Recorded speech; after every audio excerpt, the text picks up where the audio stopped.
Hello, welcome or welcome back. I'm katjaonyt, and it is finally October and proper autumn in the UK, my favorite season and the month end in which I celebrate all the spookiness and my birthday. What's not to love about the cooling down phase of the year? It's truly the best time for chilling with a book or an audiobook.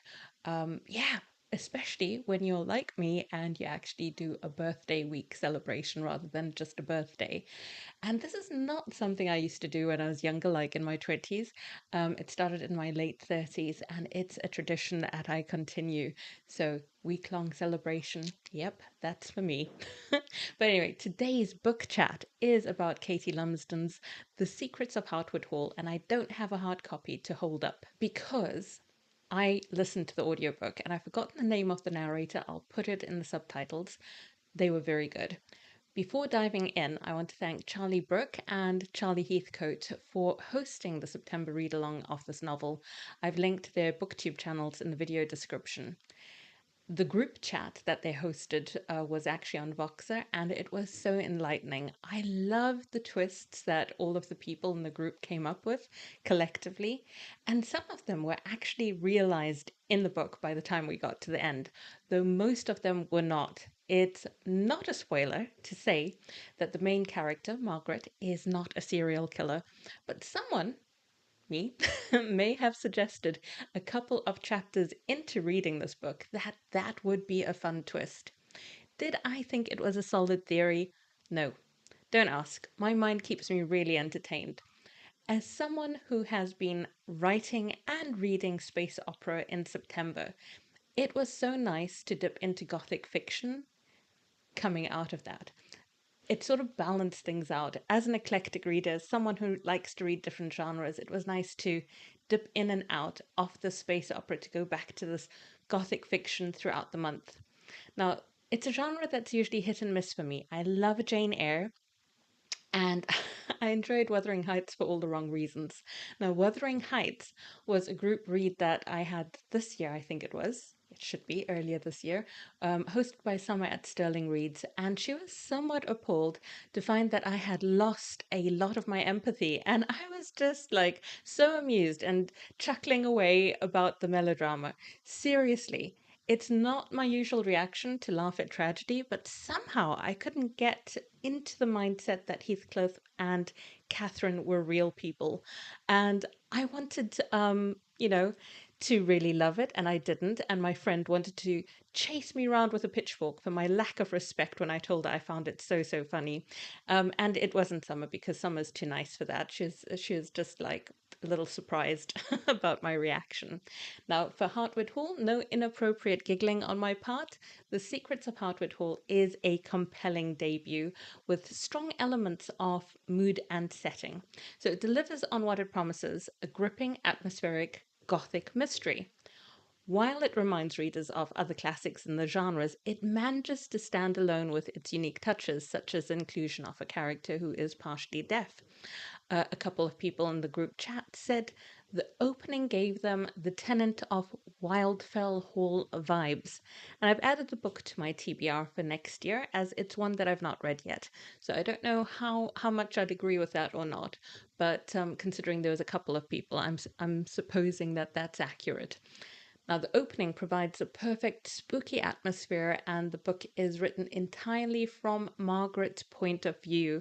So we're really limited to her viewpoint of everything, her perspective. Katie Lumsden crafts an atmosphere teeming with suspense and chilling undertones, which is spot on for a gothic mystery. Now, the pacing is generally good, balancing action and reflection well. There are moments of genuine tension, followed by periods where the characters and readers alike can catch their breath as well. And I thought that the host did this really well, asking us to read it in volumes, because the way that Katie has structured it in the volumes always feels like the right point at which to reflect about what's just happened. Personally, I felt there was a slight style shift between Volume 1 and Volume 2, where the start was 100% faithful to classic Gothic literature. And then Volume 2 shows us that Katie uses the freedoms of an author in the 21st century, where authors in Regency and Victorian times sometimes skirted around issues that challenge societal norms. We don't have to. Will we still offend some sensibilities for readers that might not want to sort of like have a modern topic looked at? Perhaps, perhaps not. Possibly. Um, yeah, not to the same extent as what I'm thinking.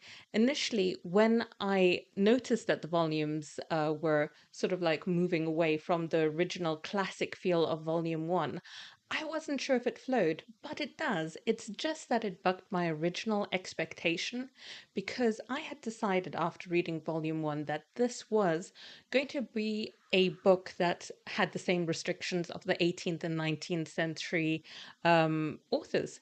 But no, I mean, why would we have to restrict ourselves now? So that is something that I was thinking about. Now, I enjoyed the exploration of themes like independence and societal constraints. That features heavily for me in my mind about this book. I had a niggle about the interactions between two characters. I won't say who because that's a spoiler, but that was less about the skill of Katie as a writer and more that I feel annoyed that people, even when they're just characters, don't make smart choices or the choices that I think are smart or fair. So that was a niggle for me.